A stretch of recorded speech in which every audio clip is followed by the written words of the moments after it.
how does Daniel Levy go about fixing Tottenham, right? So imagine this mental world, right? At the start of next season, Tottenham fans are happy with Daniel Levy and we're excited for the new season. What do you think needs to happen in order for that to be a reality? And is it even possible at this stage, do you think, John? So I think it is possible, right? Like football, for all the reasons that we love it, can change really quickly. And I think if he does some of the things I'm about to say quick and they go well, then suddenly it's not that people will ever, I don't think they'll ever love him, right? They're never going to be like, Abramovich had like love from the Chelsea fans because of everything he did for them, and they kind of weirdly loved him even when all the shit was popping off with them. He's never going to get that. He's just not going to get it. But what he'll get is like people will go back to how they used to feel about him, which is it was just like they didn't talk about him, right? He wasn't balloons on the pitch and all that stuff. I think basically the steps are kind of simple, and I think like everyone's probably aware of them, right? We need a director of football. So we brought in Munn, who I think is going to be what we spoke about, I don't know, a month ago, where I said, like, essentially what needs to happen is the football club needs to be split into two. You need one person looking after the football side from a business perspective, and then Daniel Levy probably looking after everything else to do with the stadium, to do with all of our other commercial interests. And every season, he just sits down and gives Eddie Munster, he just gives him a budget and just goes, bang, there's how much you can spend. Do what you want with it. There's no interference from my side. You're in control of that. Munster then needs to hire a director of football who then has a team of people that are scouting, that are doing the contracts, that are doing all that stuff and trying to make sure that we have, quality players coming in. I don't think that we necessarily need to be like completely radical like Brentford or Brighton, but we just need competent people with a clear structure and a clear vision of the type of manager we want, type of football we want to play, and what our transfer policy is, and make sure that runs through the whole club from the top to bottom to all the way through to the youth teams. You want a manager who wants to be there, who sees Spurs as being a step up, that sees them as a quality club, not just a paycheck, or because I couldn't get another bigger job, I'll go there because that's fine and it pays well and it's got a nice stadium. And someone who plays attacking flair football, which is what we are known for as a club and what we like as fans, is to be excited. And if you can get that, and you can keep Kane and you can get him to sign a contract and you build him a statue and all those things, then people will start to cut him some slack again, because they'll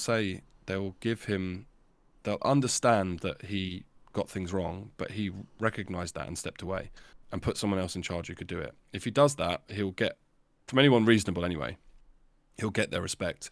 And if it goes well on the football pitch, which is the only thing that we all give a shit about anyway, then no one will be talking about Daniel Levy. They'll be talking about us winning stuff and doing well on the pitch, which is what it's all about.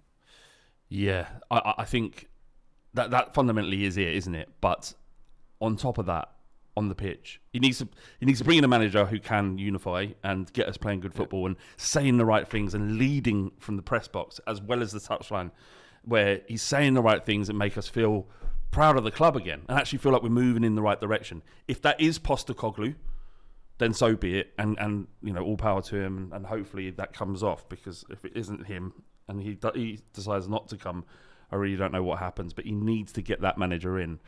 And then on the pitch, all he needs to do really is sign a couple of defenders and a goalkeeper, and then maybe the manager can work with what the squad we've got now.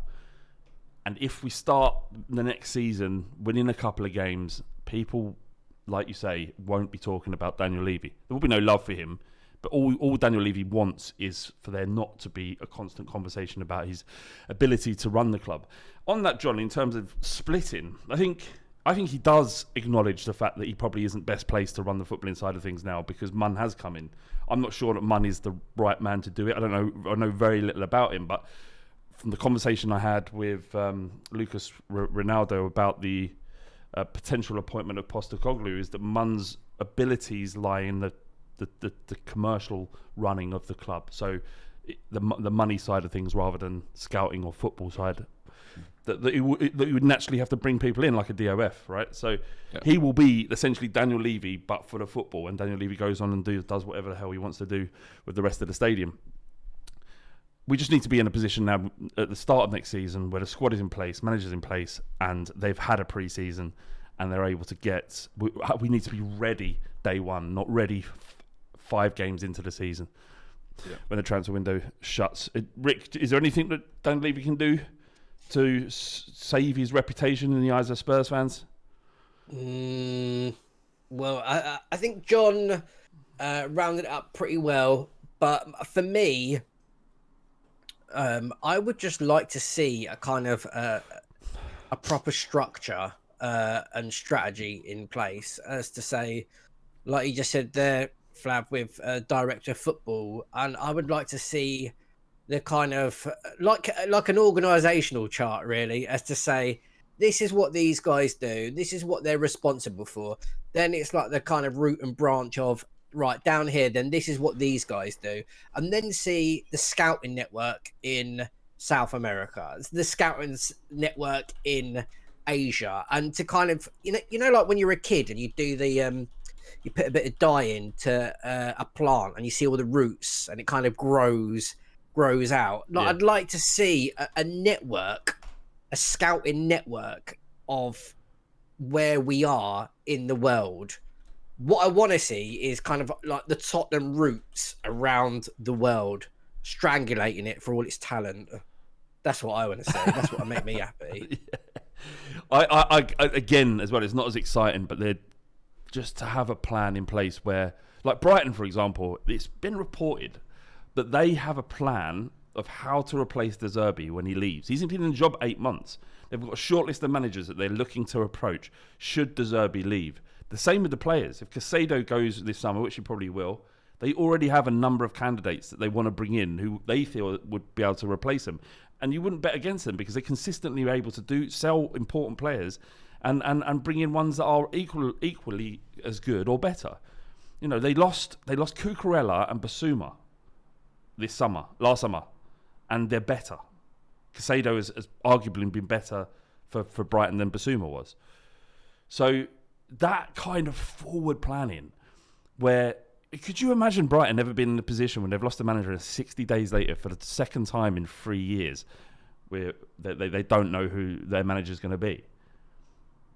See, this is what I'm saying. Like with the kind of network and the strategy that goes along with it.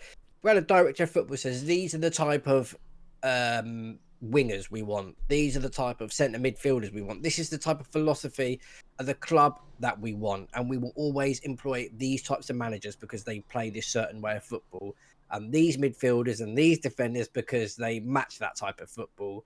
And then it's kind of always you have it is that like that plan of when that person goes, who replaces them. I remember chatting to one of my bosses, and what somebody at the company was, I don't know, they were looking further afield, and it looks like they were going to go. And we had just an open chat as to say, like, oh, it'd be a shame if they lost. Yeah, it would, but then they were advising that this other person has a lot of that talent and experience, and they can shift in. Yeah. Or either they've spoken to someone else within the business who said that they would be willing to apply for the job. That there was a plan in place. There was a plan, even though they would like that person to stay, but there was something as to say, oh, they've gone out the door. Fuck, what am I going to do now? They already knew. They were like a few steps ahead. That's where we should be, obviously. Yeah, well, it's when the Paratici was, banned, and the club were like, what? What? Hang on, he's banned. As fans, we knew this was coming. Not that necessarily he was going to ban, but they knew there was going to be some judgment on his alleged offences in the future. And Spurs, as per the statement that came out, they were surprised by the verdict. You can't, at this level, the level you want to operate at Tottenham want to operate at, you need to be able to plan or for an eventuality. So if you think that this is even a possibility, how much of an impact that will have on the running of the football inside of the football club, which is a mental statement for me to say.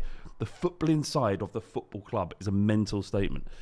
But yeah, so he's the fact that he's that this has happened and there was no plan to fix it is alarming, because that, like I say, that wouldn't happen at Brighton. And we're walking around thinking we're 4 or 5 times the club Brighton will ever be. They're operating like one that we are unable to at the moment. All of that needs to be put in place. The eyes, Daniel Levy, apparently, evidentially, you'd say, has taken his eye off the ball and it's gone elsewhere. It's not to say he isn't working hard or doing what he thinks is best for the club. I'm sure he sees Beyonce concerts and racetracks and skywalks and all the other stuff that he's put in place as important for the future of the football club. And the revenue that side of Tottenham Hotspur generates will help what goes on the pitch, because the more revenue you create, the more money you're able to spend and be compliant with FFP. But right now, it doesn't feel like the football is at the forefront of his mind. And in order for fans to get back on side with him, it needs to be 100%. Whether he employs someone else to do it, we need to feel like the football is important and the most important thing and moving forward. But I just don't know. I don't know. Anyway, we've been going for an hour, but I just want to ask this question before we go from Juice. He says, my 5-year-old is starting to get into football a little bit more seriously lately, and I'm feeling extreme guilt about pushing him to support Spurs and dooming him to a lifetime of disappointment. Should I just let him pick his own team and doom him into the misery with me? Doom him into the misery. Yeah, 100%. Yeah, he hasn't the choice. He's got to suffer. If you had to suffer, he's got to suffer.